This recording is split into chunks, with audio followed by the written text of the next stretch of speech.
Bienvenue pour cette nouvelle exploration. Aujourd'hui, on plonge dans une période vraiment foisonnante, celle de la littérature populaire du début du XXe siècle. Ces histoires en fascicules, ces romans feuilletons qui captivaient tout le monde. Et au milieu de tout ça, un nom, Arnaud Galopin. Peut-être un peu oublié, mais quelle production, hein. Ah oui, Arnaud Galopin, 1863-1934. C'est vraiment un pilier, un auteur incontournable de cette époque.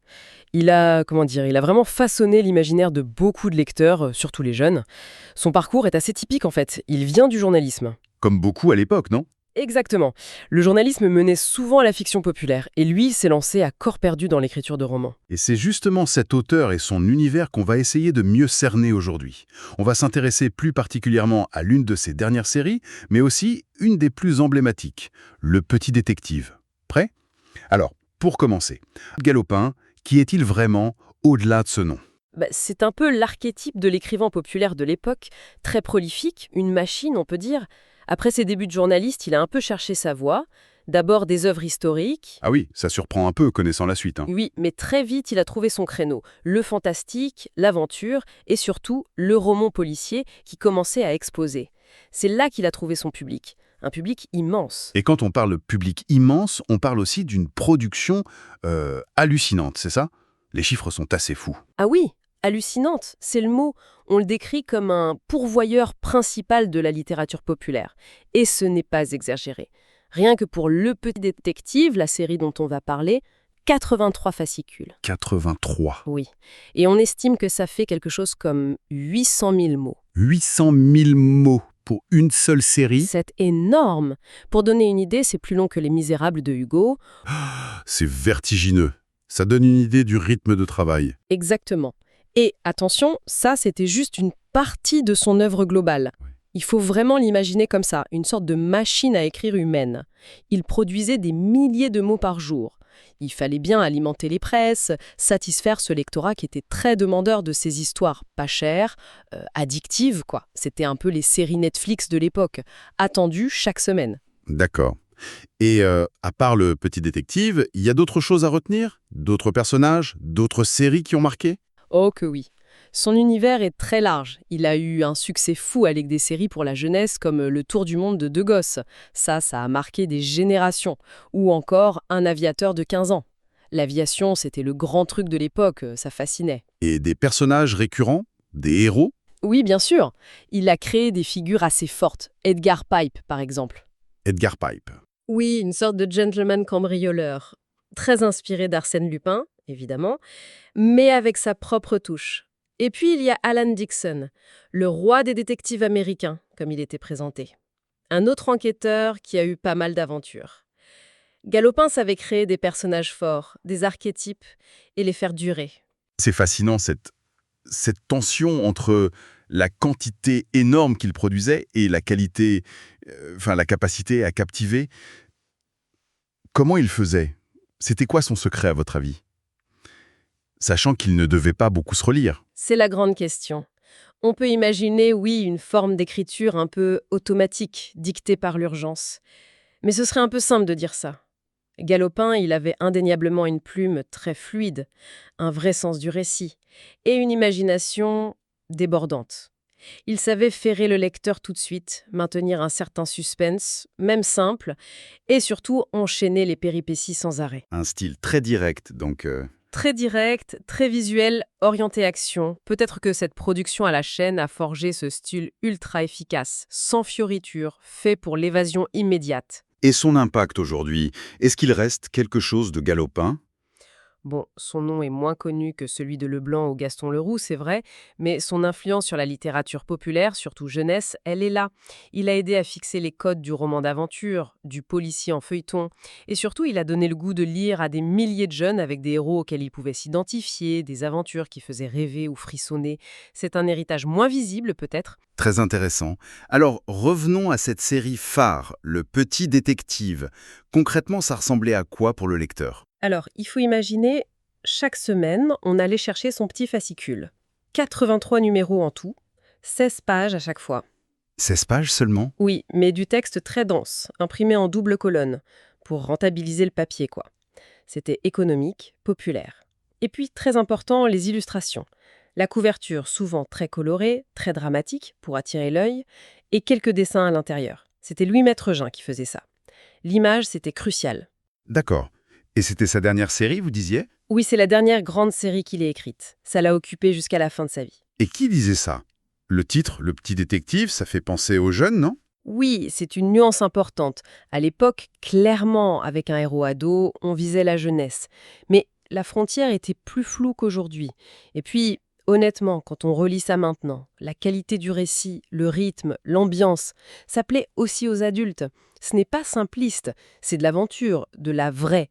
Notre vision de la littérature jeunesse a changé et ces textes-là, ils dépassent un peu les catégories d'âge. Justement, le contenu.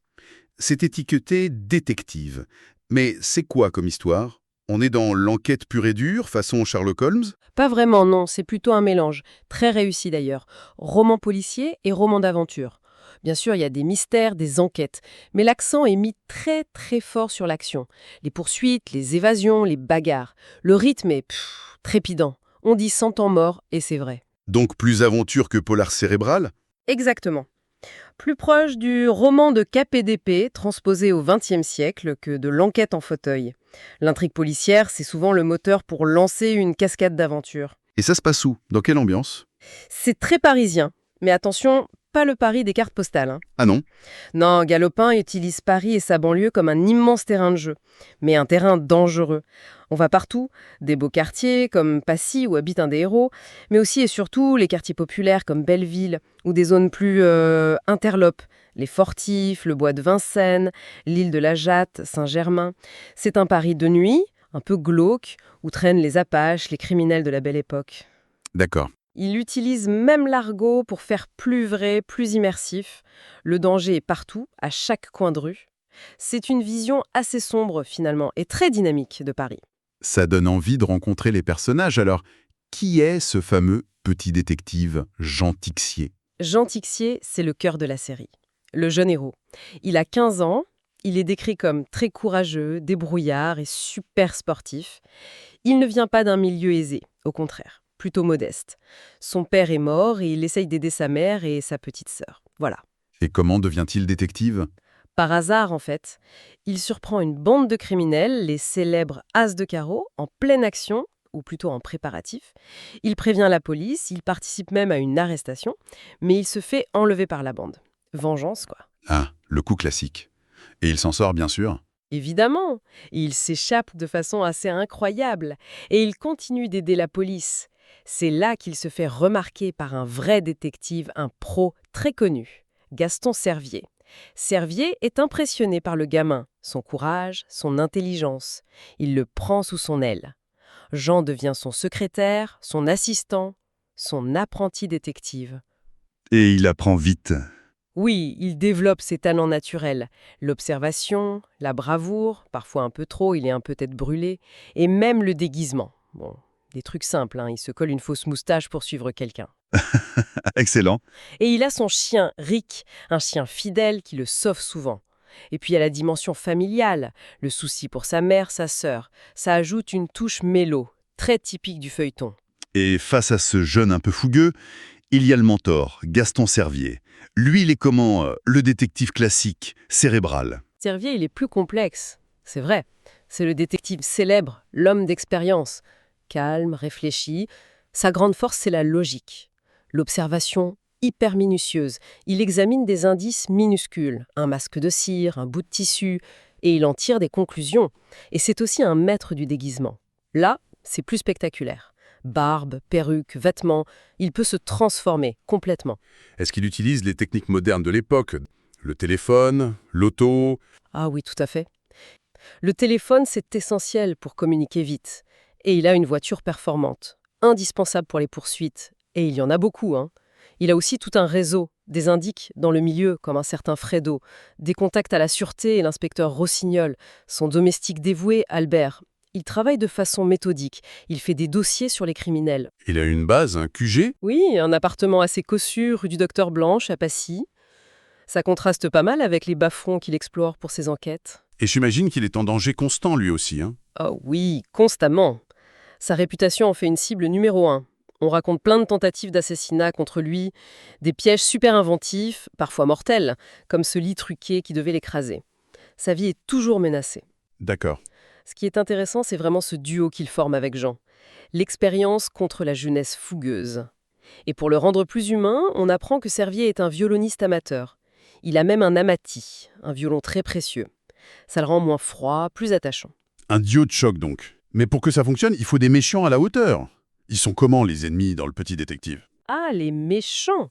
Ils sont cruciaux, et Galopin est très fort pour ça. Il crée toute une galerie de criminels très variés, souvent mémorables. La menace principale, c'est cette bande, les As de carreau.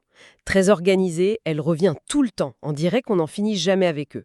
Mais il n'y a pas que, loin de là. C'est-à-dire, quels autres types de criminels on croise?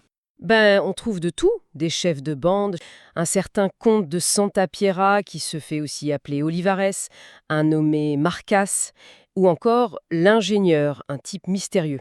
D'accord. Il y a aussi des tueurs professionnels, vraiment sinistres, comme le Moco, des spécialistes comme D'Arthez, un expert en enlèvement, et ils utilisent des méthodes assez tordues. Le poison, le chloroforme, les trappes cachées, les guet-apens.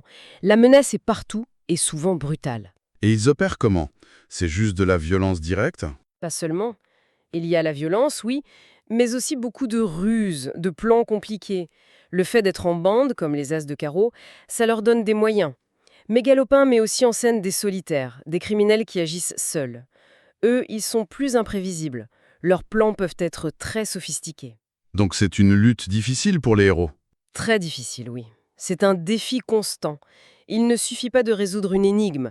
Il faut déjouer des complots, anticiper les pièges, démasquer des gens dangereux qui se cachent souvent derrière une façade respectable. L'attention ne retombe jamais vraiment. Un artisan incroyable, capable de produire énormément sans perdre cette énergie, cette imagination. C'est assez bluffant. Et des séries comme Le Petit Détective, avec ce mélange d'action, d'enquête, d'ambiance parisienne, de personnages forts, ça garde un vrai pouvoir d'attraction même aujourd'hui. Tout à fait. Il incarne cette efficacité narrative au service de l'évasion. Dernière réflexion, peut-être une question un peu ouverte. Ce modèle de fiction populaire en série, avec ses héros récurrents, ses rebondissements constants, ce rythme fou, cette publication hebdo pas chère, qui a si bien marché il y a un siècle, qu'est-ce que ça nous dit sur notre propre consommation d'histoire aujourd'hui? Est-ce que ces ressorts sont si différents, au fond? Voilà, c'est une piste de réflexion.